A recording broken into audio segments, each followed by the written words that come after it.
Hi everyone, Lady Rose here with you today. This is my first video that I'm doing that's one of my workshops. So I'm very pleased to be able to offer this to my $11 and $33 levels and beyond on Patreon. So the one I'm going to try to do today is the ancient language of the divine. This was a very successful workshop that I did a few times in the parlor. Excuse me. And it covers some of the HEAP stuff as well. So it's the key to communicating with the universe. And this is a big thing for a lot of people because I'm sure a lot of you have heard of The Secret and you've heard about manifesting, putting something out there, and then as long as you believe it will come, that sort of thing. So there's some very particular keys that got left out of some of these other programs and workshops and whatnot. So this is stuff that I bring into my HEAP program. HEAP stands for Happily Ever After Program of Abundance. It's a course I teach. I do it one-on-one, I do it in groups, and now I'm doing it on Patreon. So this is part of that HEAP program. And what it is it's how to talk to the universe to get what you want, because sometimes people don't always know how to communicate and what needs to be done in order to manifest. And what I'm really trying to teach with HEAP is how to create and design your own dream life. What do you want in life and how do you get it? And also to provide really great life skills. The HEAP program is a life-changing program. Nobody who sat down in my chair for the HEAP program has come away not a different person. They've grown, they are stronger, they're more confident, they have focus, they know how to bring things into their life, all that kind of stuff. Excuse me while I take a sip of coffee. So the ancient language of divine, the first thing I say is throw grammar out the window and sentence structure and all that kind of stuff. The universe speaks in a very plain way and in a very direct way and likes to be spoken to in that way as well. This also works for your spirit guides, your angels. Speaking plainly to them is the way they like it. You know, and again, it's not because of intelligence. It's just they're efficient creatures. The energy of the universe is an efficient energy, so they don't like inefficiency. So they don't like a $25,000 word when a $5 word will do. Compliments will get you nowhere. They don't like flowery language. I mean, not that they don't like it, but they don't need it to help you out. When you're asking for something, it's better not to beg and plead. They're not really into that. The universe also doesn't recognize such words as don't, maybe, possibly, might not, things like that. Because the universe is always positive. So when you're saying even something negative, like, I'm just trying to think, gosh, I really don't like the lasagna that my mom serves every Friday night. I wish she would stop serving it on Friday night. Well, the universe kind of picks up on that, but it doesn't pick up on the I don't like. It picks up on the lasagna that we're having every Friday night. And so it will give you more lasagna, for instance. So it doesn't always see those words properly because it's always about the positive. It's always about creating abundance, whether it's ebbing or flowing. And it's not about creating an energy of lack. So it doesn't know how to do that, or that's not its purpose. And nature abhors a vacuum. So when there's a creating the energy of lack with these kinds of words, that's it'll fill in that vacuum kind of thing. It also doesn't like words, contractions, don't, can't, things like that. It doesn't like the word but either. I was just talking to a client the other day, one of my HEAP clients, about getting rid of the big but in her life. And that's a word that we often use. We kind of say, I can do this, but there's a reason I don't do it, or there's an excuse why I don't do it, or there's a fear why I don't do it. That's essentially what the but boils down to, is the fear that of the reason why I don't do the thing that I really want to do.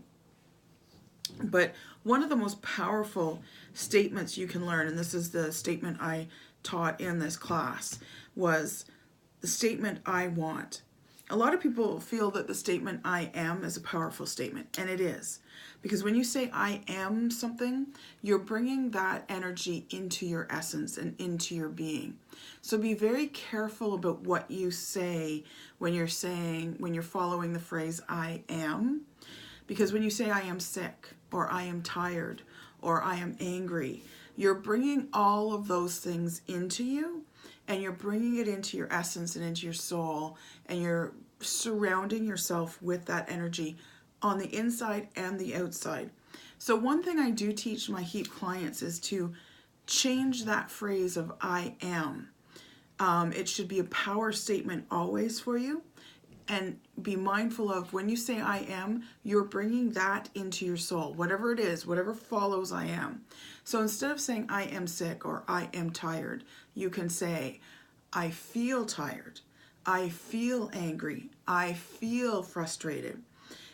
So you can have all those emotions, just don't make it part of who you are. I'm feeling sick, I'm going through a sickness right now.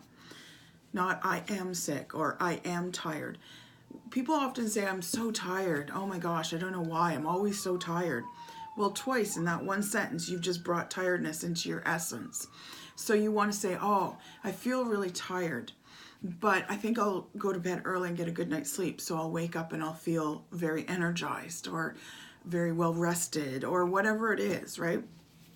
So be mindful of what you're saying and what you're bringing into your soul. So that little change in a phrase can be a very powerful change. You might not catch it the first time every time, but definitely start once, and it gets easier as you go. The other phrase that I'm about to teach you here is I want. I want whatever it is, whatever your wish, your desire, your your need, whatever it might be. I want. And again, it sounds rude to say that, and you tend to want to go, well, universe, you're so wonderful, and I'd really love to get this, if you have the time, kind of thing. But actually, the universe would prefer, and same with your spirit guides and your angels, would prefer for you simply to say, I want this. I want an endless bank account. Let's go big. I want an endless bank account that's always full of more money than I need. Okay, so I put that out there. I want an endless bank account with more money than I could ever need. Yay. I gotta negate some of those I am statements that I just did. So that's why I'm doing it with the I want. So I want. And then of course being grateful. I'm grateful for the money that I have in my bank account right now, and I'm grateful for the endless money that's going to be coming into my bank account to the point of not having to worry about money. I want an endless bank account with more money than I know what to do with. And it's simple, a very powerful statement, a powerful way to state your desires and to communicate with the divine. The divine will understand that and work on it faster than if you did a whole paragraph of beautiful words about how wonderful. And like I said, I know that this is going to feel weird to say, I want this. When you journal, say, I want. When you're thinking what your desires are, when you're casting a spell or saying a prayer, don't be afraid to say, I want this. I want full health for myself. I want to be very healthy. I want to lose weight. I want to find love. I want lots of money in my bank account. I want a new car. I want a new house. All those things should be said with I wants. We've been trained to be polite. We should be thankful and grateful to the universe. But being polite to the universe is actually stating plainly what you need and what you want.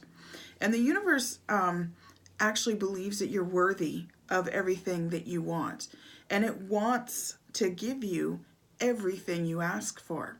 We're usually our own worst enemy as far as it not coming in.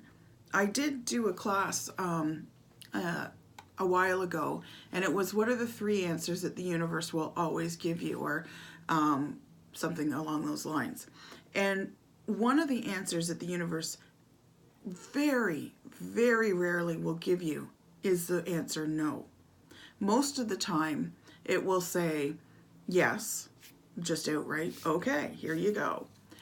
And everything we say that we want, like I want to be very healthy, it's now in the ether for me to take. It's just a matter of me taking it and aligning myself with that want, wish, or desire. I've put it out there. Now it's up to me to get it and to allow it to come in. It's not always, something I have to do. I mean, sometimes it is, but it's also something that I have to line myself up with.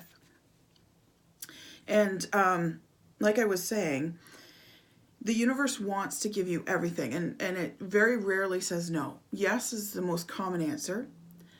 Not right now, meaning this is not the right time to give you this, but you'll get it later, okay?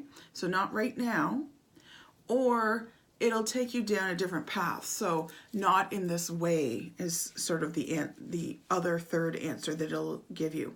So it's kind of like saying, I want to be a world-renowned scientist. Well, I'd have to go back to school to do that and take some courses and things like that. So the universe would probably answer that if I said I want to be a world-renowned scientist with, okay, but first we have to do this. So it would take me into the path of probably going back to university and doing courses and whatnot. So those are the answers. So it's not this way. So we'll take you to a different place where you need to be, not right now because the timing's not right, or yes. Those are the answers. So they're all yeses in a way, but there's something that maybe needs to change or move or shift for you to get what you want, kind of thing. So,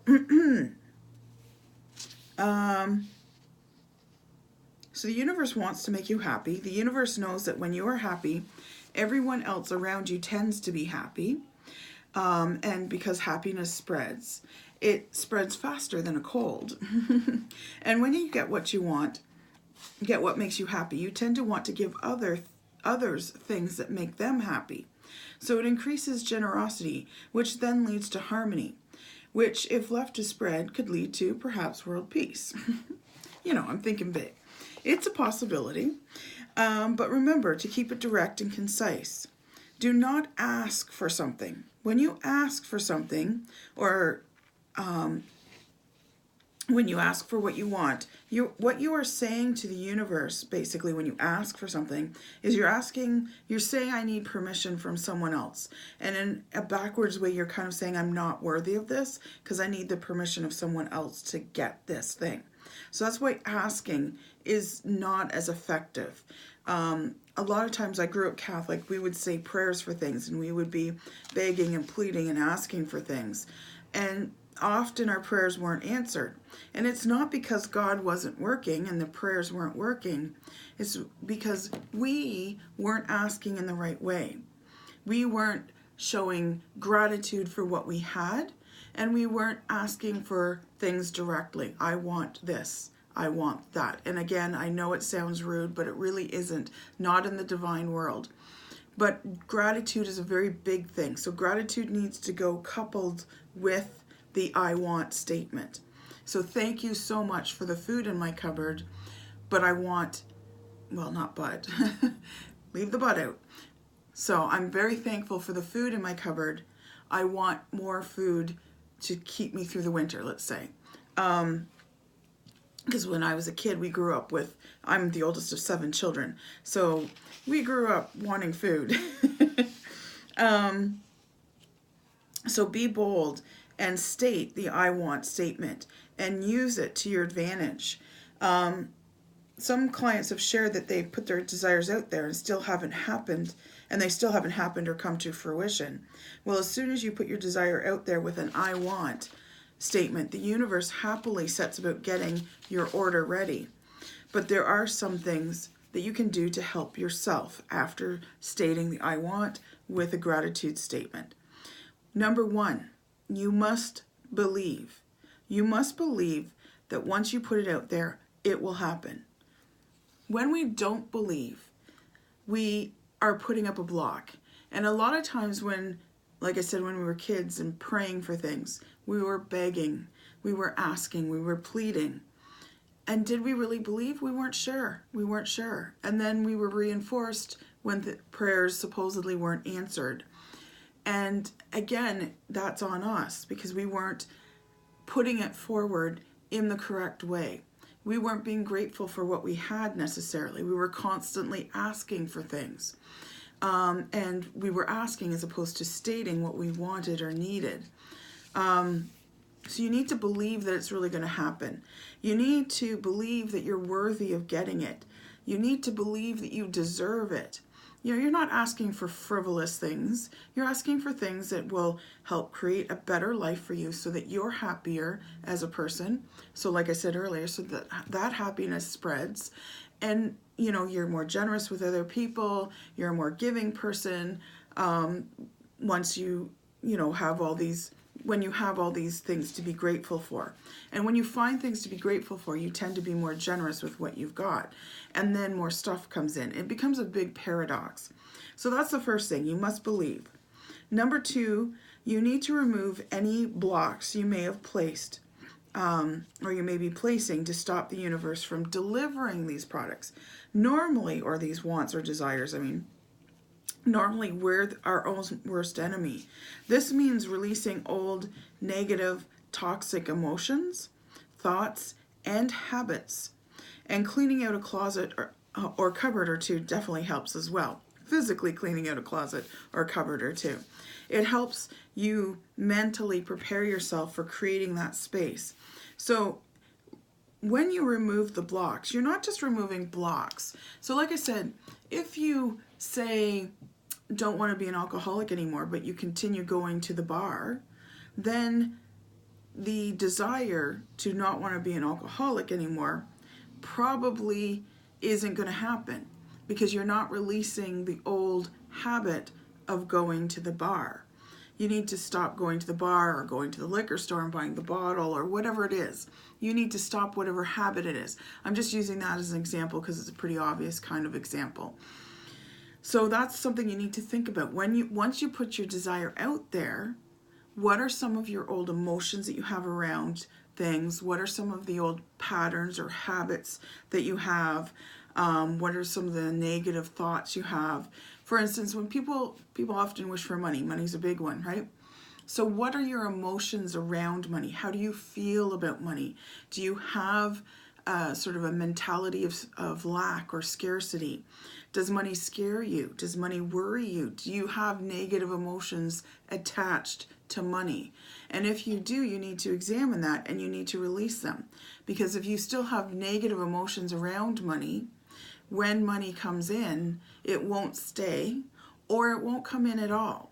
I mean, look at many of the lottery winners. They often say, you know, the big lottery winners that win the big prize, the 50 million or 40 million or whatever it is, often within 5 years are either back to where they were at the beginning or worse off. And part of the reason is they're not ready for the money. You always feel ready for 40 or 50 million dollars, but really when it comes down to it, there's a lot of responsibility with a lot of money. And you need to really examine your mentality around money and see what your thoughts and emotions are. Because I can guarantee you a lot of these lottery winners probably had a mentality of lack and scarcity, thus the reason it flowed through their fingers so quickly. When you don't have that mentality around money, your money will stay a lot longer for you and it will come in a lot easier. So that's stuff to think about. So, and again, it's not just releasing the negative stuff, it's also allowing the space, and this is part of believing in yourself, by releasing those negative emotions around whatever your desire is. You need to create positive space for that thing to come in, whatever it is. perhaps love. Love is a complicated one with that, because maybe your heart's been broken in the past. Maybe you're a little jaded and you need to release some of that negativity. And because so many times when we go through a bad relationship and then we get into a new one, we're painting the new person with the old person's paintbrush. And we're saying, oh, you're probably much like this fellow or this girl or whatever. And you're visiting those things onto the new person. And so therefore that relationship goes sideways as well. And a lot of times you'll find many people have gone through a lot of different relationships, and we all know a person who's divorced one person and remarried or going out with another person who is exactly like their ex, because they're repeating that pattern again, because we get stuck in the patterns of the toxic relationships. So not only do we, marry or divorce someone who's toxic for us, we actually jump back into another toxic relationship. And the old adage is you tend to marry the person who's most like the parent you had the most problems with. So we are actively looking for someone to kind of fix the first toxic relationship we had with our parents. So we have to break those habits and release those toxic patterns that we tend to do, and solve the issues from within, as opposed to looking for someone else to help us solve that problem or be the solution to the problem. The solution to the problem is not in another person, it's in you. And I know that sounds like a very Disney-fied kind of way of saying things, but it is really true. And when you then let go, truly let go of the hurt and the heartbreak and the betrayal and the disappointment from other relationships, then you're able to create space for a new relationship, a better, healthier relationship. So those are some of the things you have to think about when you're putting those desires out, and things you need to do. We all need to examine what we need to release in order to let new stuff come in. Now the big one, so here's the big one: trust and surrender.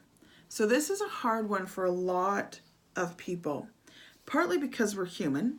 So as humans, we tend to want to micromanage everything, including our own wishes and desires. We ask the universe for stuff, and then we go about saying, oh, well, never mind, I'll get it myself. It's like, then why did you ask? So as humans, like I said, we like to be in control, and we tend to want to micromanage everything. And we mistakenly think that this will be the key to our success. So again, it's sort of like, asking the universe for something and then saying, never mind, I'll do it myself. I can do it better than you can. Or saying to your spirit guides or your angels, well, I'm a lot smarter than you guys, so I got this. It's like, really? Is that something you want to be saying? So lots of clients agree that, yes, I do have a hard time of letting go. I have control issues. But a lot of times when people say I have control issues, they do it almost boastfully. And that's their ego talking. So when you can't trust and surrender fully, you're letting your ego stay in control. And ego loves to wear badges. The ego loves to wear badges like, yes, I do have control issues. Yes, I love to stay busy. Yeah, I just can't sit still. That's the ego speaking each time you say that.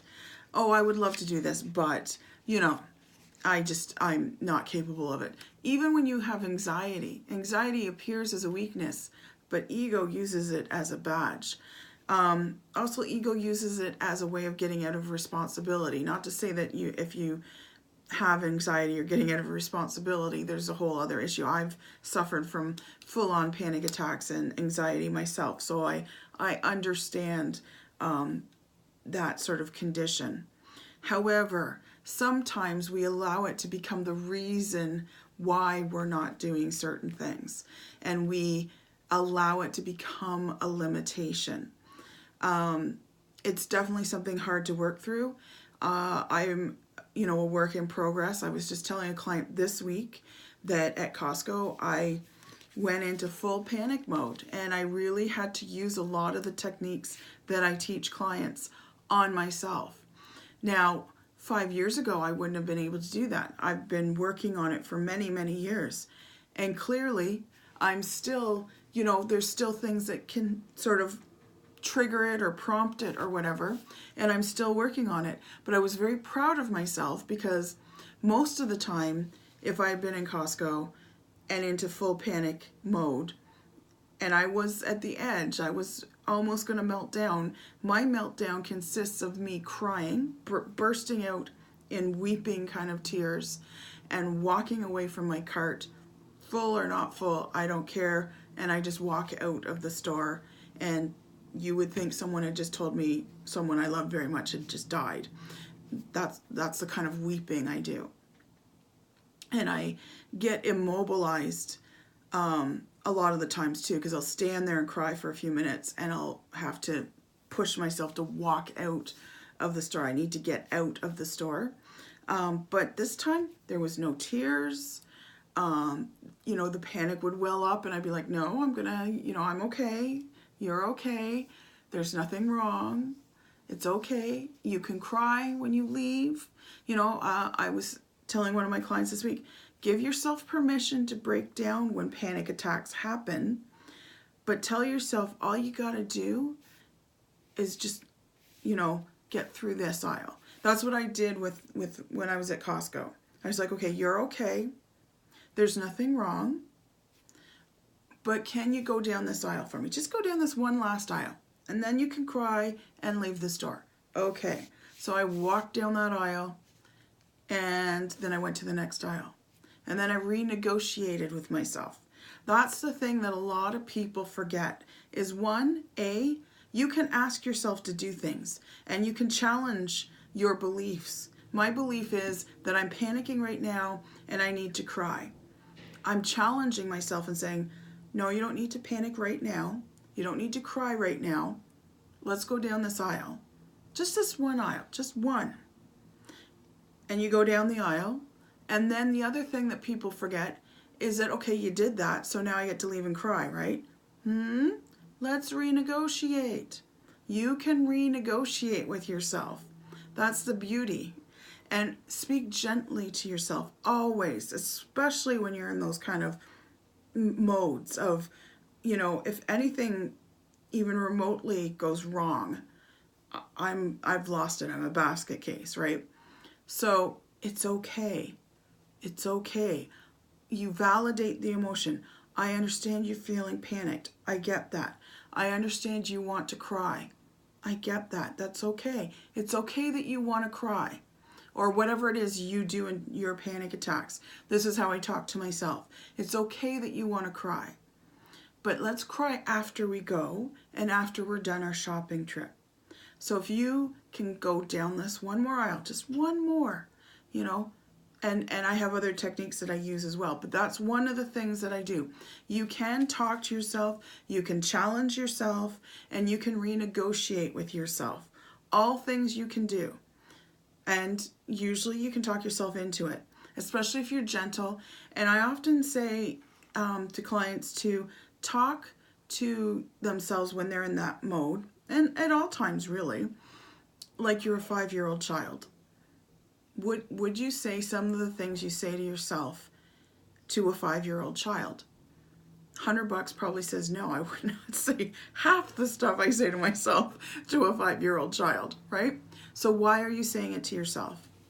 Because ultimately, we're all 5-year-old childs on the inside. We never quite outgrow kindergarten. We learned a lot of valuable lessons in kindergarten that stayed with us for life. There's a lot of big life lessons. And we've never really outgrown the schoolyard. So we need to talk to ourselves like we're a child. And it's not a derogatory or condescending kind of way.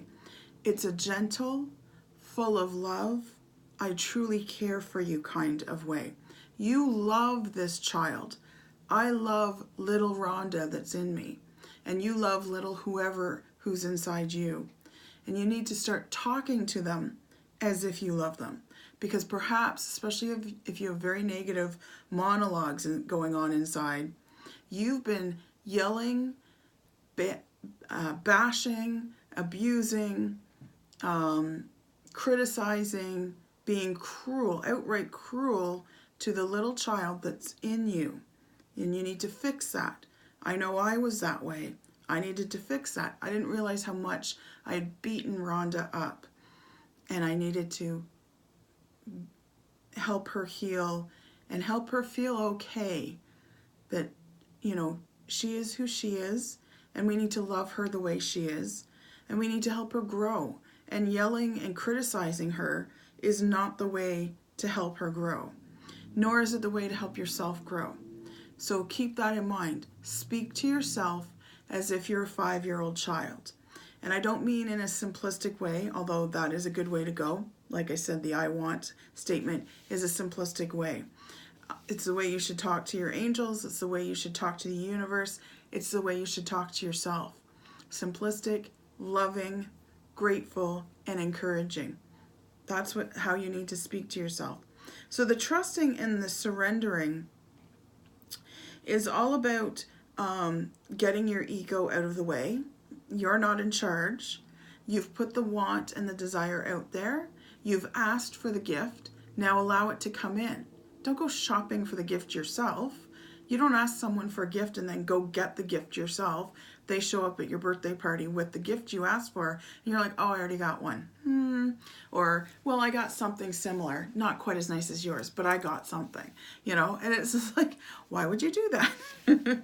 So that's what trusting and surrendering is letting go of the need to control the situation and allowing whatever you want or need or desire to come in, allowing it to unfold as it should. Don't push the story forward. Don't be rude and go get the present yourself. It doesn't mean you shouldn't take inspired action. The universe will show you signs and where to go and how to get there and all that kind of stuff. Definitely take inspired action, but don't push the agenda for your own greedy means. And it's always good to attach something to your want and desire. And the phrase I'm going to give you is this or something better. This or something better. What that does is it creates wiggle room for the universe to be able to give you what's better for you, what's better for your higher self, what's probably more appropriate. Because sometimes we think we know what we want and need, and really this other thing that's way better is something that we really truly need. So for instance, I always get something better, which is awesome. I love it. So before I got this office, when I decided I needed to step outside of my home and get into an office, more commercial space, I put it out there in the universe. I did my manifesting ritual, which I can teach as well, not this time, but next time. So I put it out there that I needed an office. Now, of course, I had in my head what an office would be and how it would be set up and all that kind of stuff. And again, the micromanaging may have come in a little bit. Now, it popped up on my screen that there was an office space for rent. So I inquired about it, again, taking inspired action. I found one, I looked at a couple different offices, and there was one that's in the building that I am now in. And I was like, that would be great. I would love that. And I was like, oh, well, maybe, you know, it's a really big space, so maybe I can partner up with someone, blah, blah, blah. So I started looking for partners. And before I know it, that office space has been rented out from under me. Okay, so that wasn't meant to be. But the landlord did say, well, we do have some other offices. So I went and looked at other offices. And the office that I'm in now is quite a bit smaller than the one I was looking at originally. But it turned out to be something better, despite the fact that I was a little like, oh, it's not as big, but I'll take it anyways, you know, because something about this building just told me I needed to be here. So I was following my instincts on the fact that I needed to be here. I really liked the vibe. I liked the location, all that kind of stuff. But I was like, you know, like, this is the office? Like, okay, you know. And so I came in, I painted it up, I decorated it, it looks beautiful. It's the perfect office. You know why it's the perfect office? Because it's just the space that I need, but I got something better. I got this office. I'm the only one on this floor. So I'm by myself on this floor. which is amazing. I end up with more space. Not that I can use the other offices, but I have space. I have a waiting room that I now use as my studio for my workshops and my classes and courses and things. I have a little kitchen that I have access to. I have a bathroom that only I use and my clients use, so it's kind of like having a private bathroom. That's the something better. I got something way better. And my waiting room that's out here is much bigger than the extra space I would have had that I deemed as extra space in the other office that I was looking at. So yeah, I got something better. And I tend to always get something better. I don't always see it at the beginning. Like I said, I kind of just knew I needed to take this office space. Oh, and this office space is way cheaper than what I would have paid for the other office. So bonus all the way around, money and space, and it's great. It's awesome. So that's trusting and surrendering. Like I said, I kept having to remind myself when I was looking for the office to trust and to surrender. To the universe will show me the place I'm supposed to go. And I knew the building was right. I thought I'd found the office and I was trying to micromanage that. And then I realized, no, I need to step back and I need to trust and surrender. And then what I thought as a smaller office got presented to me. And I said, for some reason, I know that this is the one that I'm supposed to take. I took it and I ended up with something better and more affordable, which is even better, right? So this is the beautiful thing about truly trusting and surrendering. Now, this is a lesson I had to learn the hard way a couple of times. I had to hit rock bottom to the point where it's like, I can't go anywhere but up from here. But I needed to ask for help or to have some humility or whatever it was in order to understand the energy of trusting and surrendering, of knowing when to step back and just say, the universe has got this in hand. It's going to guide me to the place I need to go. I trusted that this smaller office, or what I thought was a smaller office, was the one the universe has meant for me for whatever reason. I didn't understand it at the time. Now I do. Now I do. But I had to trust and I had to surrender first. And when that happens, that's when something better comes in. I created space for not only what I wanted, but for something better. And the fourth thing that you can do is accept and welcome your desire. Like I said, when I got this office space, I was like, okay, I can paint this up and I can make it nice and it was a lovely space anyways, but it was, builder's beige kind of color. So I wanted it yellow and I put up curtains and decorations all around. And it's quite cozy in here now. So that's the thing. Know and believe you are worthy of your wish or desire. So that's welcoming your desire, right? This is the office I needed. So I got this office. If you don't believe, then you are creating a block. So you really have to believe that you deserve this. And remember, blocks are often disguised as caution or being practical or buts. If you're doing a but, get rid of the big but, like I said, in your life. I would, but, statements that start with that kind of a but, joining two sentences or phrases, that's, you got to examine what's that but. What is it? Is it a block? Am I creating a block? You must welcome change. That's the thing about desires and wants, is they create change. And you need to want that change in order for the desire to happen. A lot of times we resist the change. Well, I want this thing, but I don't want the change. Well, then you can't have the thing. Right? Like, I want to fall in love, but I don't want to be in a partnership. I don't want to have to compromise or communicate with someone.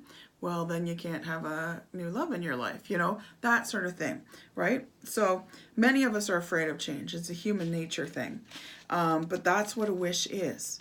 Ultimately, a wish is a desire for change. So you need to embrace the change that comes with the wish or the desire. And that's what magic is all about. To know, to will, and to dare, and to be silent. That's a witch's pyramid, by the way. So That's why that's the magic, is to know, which is to believe, right? To will is the I want phrase. To dare, that's to open the way and accept change, to trust and to surrender, to dare to trust and to surrender, to dare to accept and welcome your desire and the change that comes with it. And to be silent. That's the key thing for a lot of spells. You do a spell every time you blow out your birthday candles. When you blow out your birthday candles, that actually is a throwback to very old magic and to a spell. It's a candle magic spell. So the candles are lit, you make a wish, right? You blow out the candles. If you blow them all out in one fell swoop, your wish will come true. But what's the trick? You can't tell anyone what the wish is, right? That's it. And to be silent. That's the key to most spells. You have to be silent afterwards. And part of being silent is to be still and to listen to what the messages of the universe that are coming in are, and to listen to your heart and to your instinct, and also to not talk about it. That's a big one for a lot of people. You're not supposed to talk about it, partly because the more you talk about it, the more obsessed you can become with your wish or your desire. Now, there is a fine balance, because there is talking about it and then there's talking about it. So if you're talking about it all the time, you have to be mindful of, am I speaking about it because it's helping to bring this forward? Or am I starting to get obsessive about it and it's becoming an obsession, which then creates a block? So you have to be mindful of what you're saying, and we should always be mindful of what you're saying, what your vocabulary is. So how much will this cost me? All this wanting and desiring and whatnot. Once you know how to communicate with the universe, you won't ever have to think about money again. Well, not exactly. But often the problem is we start thinking about our desires and we start to attach a dollar value to it. So whether we've wished for money or not, it could be something else. Like, I would love to be a great violin player. And then maybe I start thinking about, okay, now I have to buy a violin, and then I have to pay a teacher to teach me violin lessons. So we start thinking about the money and the dollar value attached to them, and we start to wonder where it will all come from. And especially when I find when people are taking big life leaps, like if they're starting a new business, one of the things they start thinking about is, where's the money going to come from? That's totally valid and legitimate. However, for desires you are wishing for, we start to fret and worry because we think to ourselves, but I have enough to pay for my bills first. And we essentially, or I have to have enough to pay for my bills first. I know so many wannabe business people that are like, well, I have a job right now, so I have to keep this job so I can pay my bills, so then hopefully I can start a business, and I'm going to half-ass this business because I'm working on my work, the work that pays the bills, and it's not to say that, every time you want to start a business, you should just jump in and, forget about, your paycheck or whatever. I get needing a paycheck, but are you putting more weight on the paycheck, or are you putting more weight on the dreams? One thing I got asked in a master class that I took, a master life class, that I found really poignant was, what are you doing in your prime time? So if you are one of these people that wants to start a business, but you're sort of half, doing a job, what some people would call a job, to pay the bills, right? Because you got to eat, you got to keep a roof over your head. I get that. I understand that totally. So you're doing your job, and then there's this other dream that you have over here, okay? So that's great that you have this dream, and sometimes you're doing it and sometimes you're not, because this job here that pays the bills, you feel, first of all, is more legitimate because it's paying bills. And secondly, you put more energy into it because it tires you out, right? So what are you doing in your prime time? When you're not working, what are you doing at home? And this is a question I put to a client as well. And for me, it was a really poignant thing. It's part of the reason I now have an office where this is what I do full time. Because I did ask myself that question.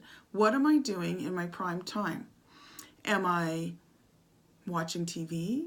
Am I cleaning my house? I mean, the house needs to be cleaned, yes, but, am I making that a priority over what my dream is? Do I come home from my job and do I go to my dream? Or am I taking care of other stuff? Or am I doing other stuff and legitimizing doing other stuff because it's practical, because it needs to get done, because I'm tired and I just don't have the brain power for my dream. I'd rather sit and watch Big Bang Theory or whatever it is you're watching, right? And I know you need some downtime. I get that. But if your dream is so important to you, are you spending at least some time every day on it? Are you putting it in the weight category as your paycheck job, as getting the dishes done? What's more important, doing your dishes or doing your dream? You have to ask yourself that question. Because if your dishes are always done, but you haven't looked at your dream in a couple of weeks, you're saying dishes are more important. And maybe they are. Maybe to you, dishes are more important. But that means your dream's not going to happen. So those are hard questions you have to ask yourself. And it's sort of a how bad do you really want it? Because the universe is always going to throw challenges at you. There's always going to be challenges. How bad do you really want it? How deep are you willing to dig for this dream? How much grit do you have? So a lot of times too, there's money wrapped around whatever desire you need. Not money specifically, it's not like you've wished for money, but there's a value, like I have to buy this, or I have to get that, or I have to do this, and it costs money to do that, and blah, blah, blah, right? So you start to fret and worry about the money that it costs. Or again, like with people that want to start a business, they start and fret and worry and go, well, I have to replace the income I have. But they don't really believe the new business is going to do that. And they're used to the comfort of having the money from their job. And job is just over broke, by the way. That's the acronym for job. Just over broke. Knowing you could make way more at your dream eventually, but do you want to put in the time and the effort to get to that eventually? Because you like the comfort of knowing at least you got something coming in, right? So you often think, I have to have enough to pay my bills. And we essentially create a vicious circle of lack, or a fear of lack for ourselves. We also start putting our wishes and desires on a devalued second level. Like I said, what's more important, doing dishes or doing your dream? Your actions speak louder than your words. Like I said, if your dishes are always done, or if they're not, and you're going to do dishes instead of your dream, then you're putting your dream on the second level. You're putting it behind dishes. We put conditions of only if, only if it replaces my income will I do my dream. Things like that. See some of the blocks we are creating. And all this thought has successfully taken our energy and focus away from our desire and has now placed it on the value or the money around it. And we may have gone even further and placed our focus on the worry of not having enough. This is where to be silent kicks in. Okay? The universe rarely, and I mean very rarely, says no. So if someone wants to give you something you've asked for, mind you, do you ask them all kinds of questions? Where do I get this? Or where did you get this? Can you afford this? If we've asked someone to buy us a present, do we say, can you afford this? Where did you get this? Why did you buy this for me? How much was it? Would you ask someone how much your gift was? Are you sure you want to give this to me? How did you pay for this? That would be rude. If someone shows up at your birthday party with a present and you ask them all those questions, especially if you specifically asked for this gift. So that's basically what you're doing to the universe. When you ask for something, the universe gives it to you, and then you question it. So when you want something that you have asked for from the universe, you don't need to worry and fret about the details of how. the how or the when or anything like that. In fact, it's better if you don't. And that's part of trusting and surrendering, knowing that it will unfold in the timeline that it's supposed to unfold in the way that it's supposed to unfold. Again, going back to my office story, you know, yeah, one perk was it wasn't as expensive as the office that I had really wanted, but it wasn't the office I had wanted. You know, it wasn't, you know, the thing. I had my mindset on that one that I looked at, and it got scooped out from under me. But I got a much better office in the end. But had I not trusted and surrendered, if I had started to question, I may not have ended up with this office either. And I may have ended up back at my home and not making as much money as I can now.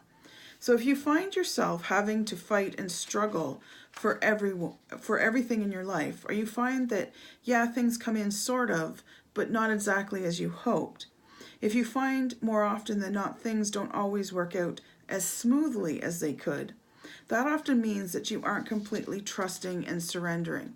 So, you know, like I said, this office presented itself. It was a lot smoother. I could go a lot faster because part of the reason I slowed on the first office that I looked at is because I would need somebody, a second person in there to help me afford that rent. This rent I can do on my own, no problem. And even if I have sort of a rough month, I can still do this office on my own.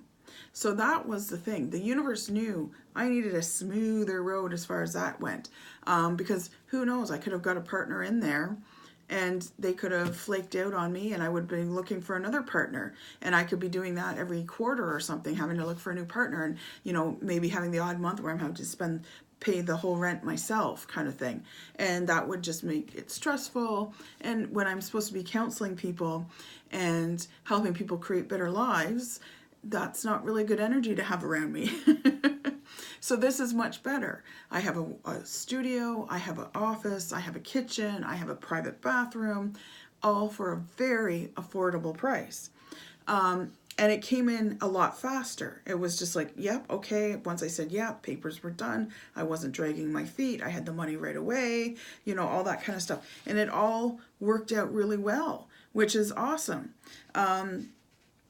Things fell into place for me. I didn't have to do first and last and all that kind of stuff. They wanted it rented ASAP. So here I was. So this is great. It worked out even better, right? But if you're finding that things are hard, you know, it goes sideways somehow, or it's not quite what you wanted, that sort of thing, that usually means that you often aren't completely trusting and surrendering. And again, it goes back to control issues. Do not have pride in having control issues, as this is a block, right? So many people can have pride in the issues that they have, and you have to examine that in yourself. You know, like some people like to play the martyr, for instance, right?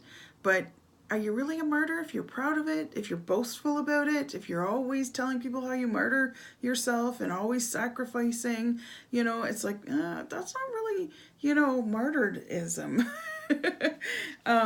Or the true saintly kind of sacrifice that you're looking for.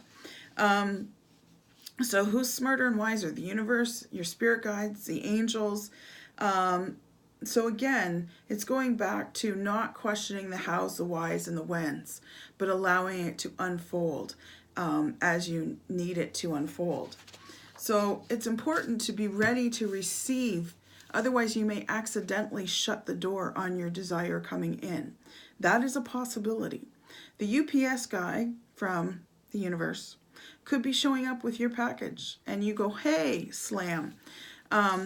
I want is a powerful phrase to start the process, but it is important to be in a positive and grateful headspace, okay, while you're waiting for your desire, your wish to show up. To know.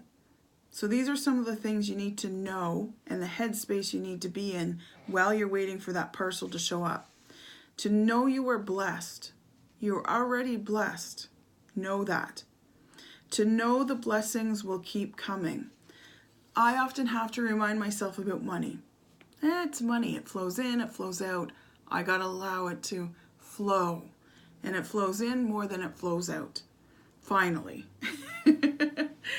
taking me a long time to get there, but I'm getting there. I'm still working on that. But it's much better, much, much better. To know you are worthy of the blessings, okay? So get out of the poverty mentality, for instance, in my case, when it came to, the money, that sort of stuff. To know the thoughts of fear or worry have no place here. To bring energy to the thoughts of worry, and not an energy where you're keeping it and allowing it to stay.